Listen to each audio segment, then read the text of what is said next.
Howdy folks, it's Craig here from My Changes Here. I'm going to start out by saying, finally got a little name going for this following. I don't want to make it sound like a cult, but that's kind of what I want to do. I want to make a movement about positive thinking and the power of your mind. That's what I'm trying to spread. Want to start out by saying you can go to Twitter and follow me at the Twitter name is at @MyChangesHere. Yeah, come get behind the experience, spread the word. And second thing I want to address, I want to say thank you to Gavin Wambach. His Twitter name is @GWambach, WAMBACH. I want to say thank you, man. He's the first viewer to reach out and kind of show his appreciation for the video and show that he's here watching, and he likes what I'm saying, that it's registering with him. So I wanted to say thank you, sir, and I appreciate the support, and keep watching. Hopefully we can get some more people on here and keep spreading this word of positivity. Alright, so the topic we're going to talk about today is addiction.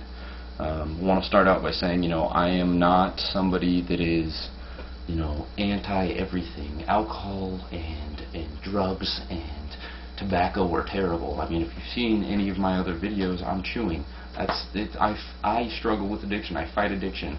So yeah, what we're gonna talk about first is kind of my story with addiction. I was a habitual pot smoker for about 5 years.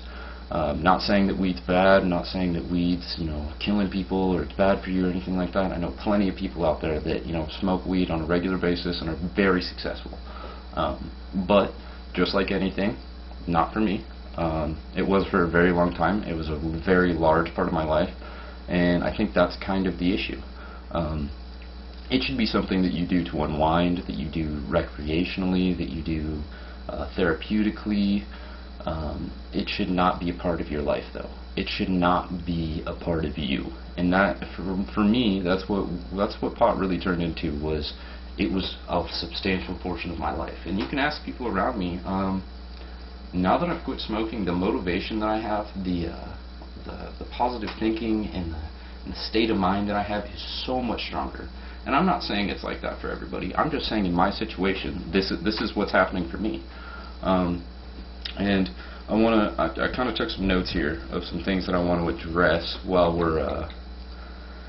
we're here, so I don't ramble too long. Let's hope I can stay true to that promise. Shit. So causes of addiction. First cause that we're going to address is predisposition. For me, I have an extreme predisposition for addiction.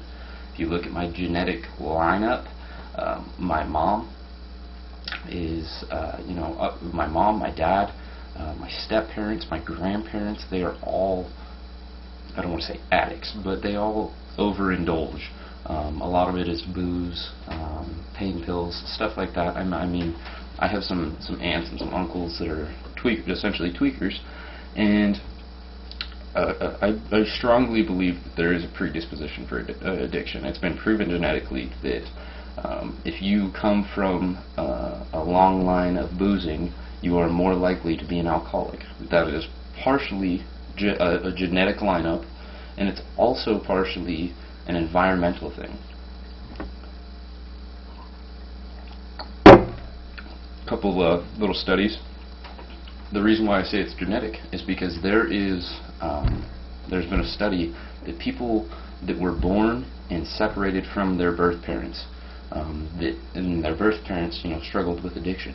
Those individuals that were separated completely still struggled with addiction, and were still genetically predispositioned to have more of an issue with addiction, which is huge. That alone should tell a lot of people out there. Look at your family history. Do you come from a line of addiction? Do you come from a group of alcoholics, of avid drug users, anything like that? Open up, think about it, and one of the second hugest causes of addiction is your environment, and that can be anything from how you were raised to your current environment if it's boredom, if it's just a negative surrounding of people, whatever it is, your environment is huge. For me, I remember being 6 years old and going into the kitchen, cracking open a beer bottle and pouring my grandma's beers for her. That is an environmental, a surrounding that is creating alcoholism. My grandmother, of course, very old school, never really saw it as that. But I was a 6-year-old and I was one hell of a bartender. That kind of environment does promote alcoholism. It really, really does. Another thing, I'm sorry, the throat's just killing me. Another thing is your environment as far as boredom. I also come from a very small town, not a lot to do, and a lot of us younger kids when we were 16, 17, like shit, there's nothing to do. We don't got any extracurriculars. I mean, we play sports, but what do we do after practice? What do we do after the game? There ain't shit to do, so let's get fucked up. There was a lab study where they took lab rats and they put them in just a blank case, just a terrarium with no environment, no surroundings, just were in solitude and alone. And then they gave them access to alcohol. These lab rats would go and literally drink the alcohol until it killed them. They would overindulge to the point that it would end their lives. Okay. Now, if you take those same lab rats and you put them in a social environment, you put them around a group of other lab rats, and you put them in an environment where they have, structure to play in. They got little rat toys and fauna and flora, all sorts of stuff to play with and stuff like that. None of them interacted with the alcohol even remotely. What this shows is, and I know it's kind of dumbed down to a scale of rats, and you're like, our genetic makeup and our mind works differently than rats, and I agree, but this does show something here. Boredom and your environment will trigger addiction. It will, 110%. So what I want to say there is, if you are somebody that struggles with addiction, or you're somebody who thinks you could struggle with addiction, one of the biggest bits of advice I could give: find something you are passionate about. Find something to occupy your time that is positive. If it's not something you're passionate about, if it's not something that you love doing and you're having a blast doing, the other thing you should be filling your time with is something positive, something that's moving you forward. Maybe you fucking hate doing it, but it's just like that fucking homework that you have to do, or that report you have to get done for your boss because you've been a prick about it. That right there, that is something that'll move you forward in a positive way. Maybe it's not something you're passionate about, but it's your way of taking a positive step forward. Okay, or in the example of something you're passionate about, there's nothing better than that. If you can find something that you love doing that keeps you busy and occupied, you can't beat that. For me, I love fishing. I love working on cars. I love being outdoors, hiking, kayaking, stuff like that. Find something that gets your gears going, that you just you love and you can't get enough of, because that's what addiction is. It is something that you fucking fall in love with, and you're like, oh my god, I need it. It's so great, I need it. And addiction doesn't just interact with drugs and alcohol. Fuck, if you're eating 1,000 cheeseburgers a week, that's fucking addiction. That is an addiction. You fucking love cheeseburgers, so that's why you're doing it. So find something that is equally as fulfilling.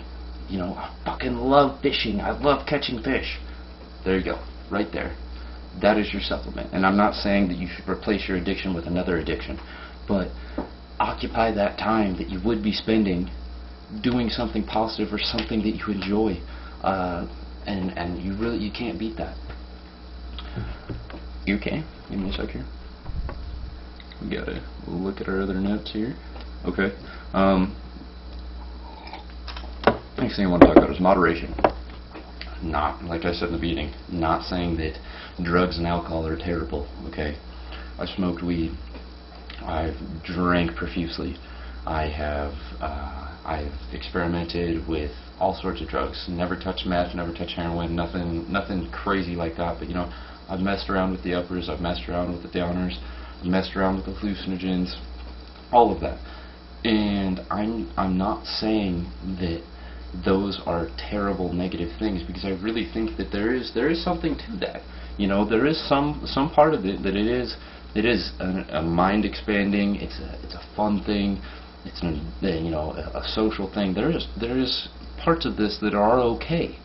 But like I said in the beginning, if it's a part of your life, it's no longer okay.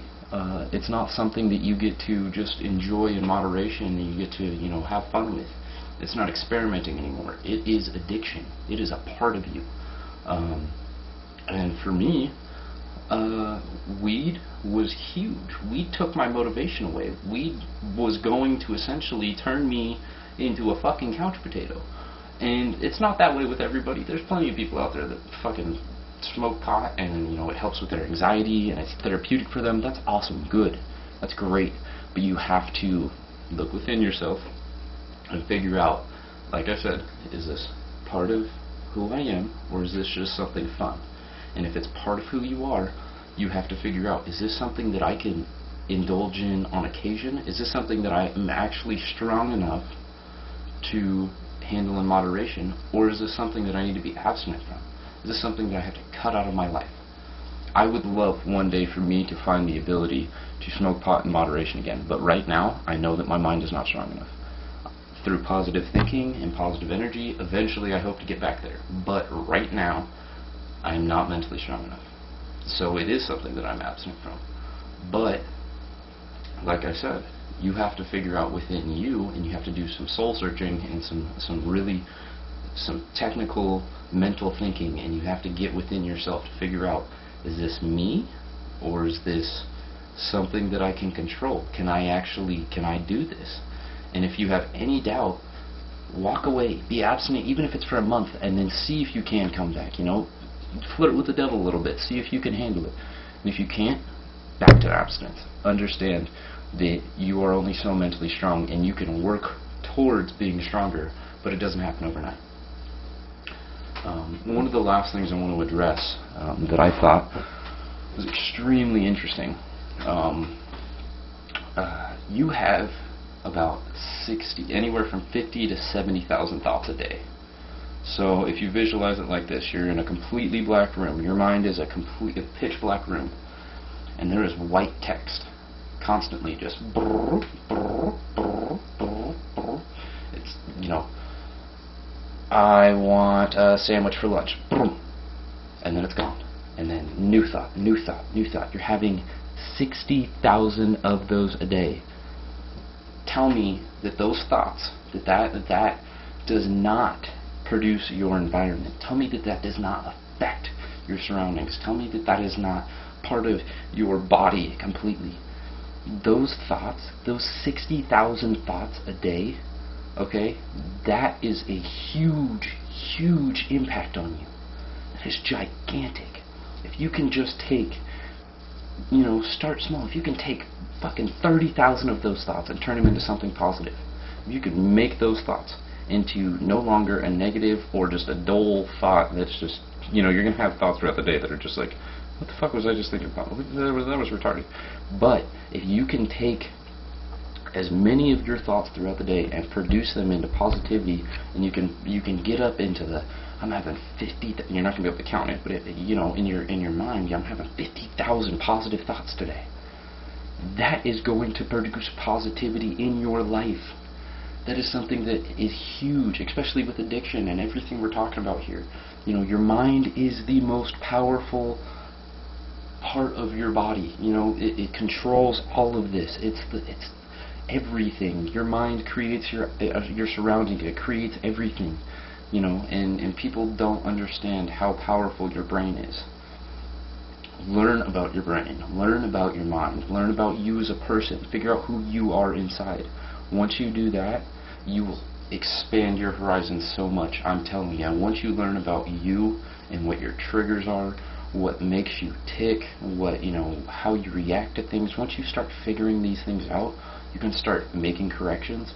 You can start literally hardwiring yourself to react differently, to address things differently, to surround, and to alter your surroundings. You can literally change the world you live in. Your little tiny bubble of society, your little circle of people you interact in throughout the day, you can change all of that with just positive thinking and a positive mindset. You can rub off on the people that you go to work with every day. You do it for a month. You walk into work every day for a month, and you go around and you give everybody in the fucking office a high five and a hug and tell them they look great today and they're having a, today's going to be a great day for them. Eventually, those motherfuckers around you are going to do one of two things. They're going to think you're fucking crazy, or they're going to start believing you. And that will change your environment. The people around you will start to sense your positivity and it will rub off on them, and then they will go out and produce that as well. That's the whole idea behind this YouTube channel.